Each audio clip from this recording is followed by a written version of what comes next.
झेनझींना gutter generation म्हणणाऱ्या Kangana रनौतचा U-turn, झेनझी हीच आमची खरी ताकद असं वक्तव्य. नेमका काय आहे विषय जाणून घेऊया.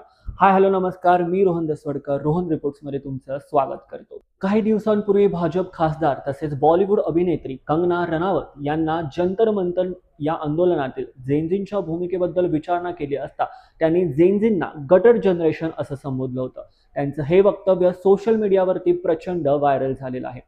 त्यांना संपूर्ण देशभरातून संतप्तजनक प्रतिक्रिया येत आहेत. त्यांच्या या वक्तव्यावरती संपूर्ण देशभरातून तीव्र संताप व्यक्त करण्यात आला होता.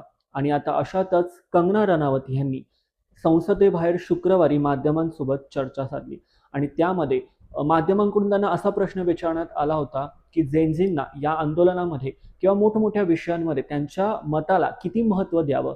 यावर कंगना रनौत अशा म्हटल्या की झेनझी हा सरकारचा एक महत्त्वाचा भाग आहे. इतके वर्ष आम्ही त्यांच्यामुळेच सत्तेत आहोत आणि झेनझीच आमची खरी ताकद आहे. कंगनाचं हे देखील वक्तव्य आता सोशल मीडियावरती व्हायरल होत आहे. कंगनाचं हे वक्तव्य दुहेरी स्वरूपाचं आहे किंवा डिप्लोमॅटिक आहे, आता असा समज समाज माध्यमांवरती पसरतोय. झेनझींना गटर जनरेशन म्हणणं हे कंगनाला महाग पडलंय का, असा विरोधी पार्टी आता कंगनावरती दावा करत आहे. तुम्हाला एकूण या घटनेबाबत काय वाटतं, आम्हाला कमेंटद्वारे नक्की सांगा. आणि अशाच माहितीपूर्ण व्हिडिओसाठी आपल्या पेजला नक्की फॉलो करा. धन्यवाद.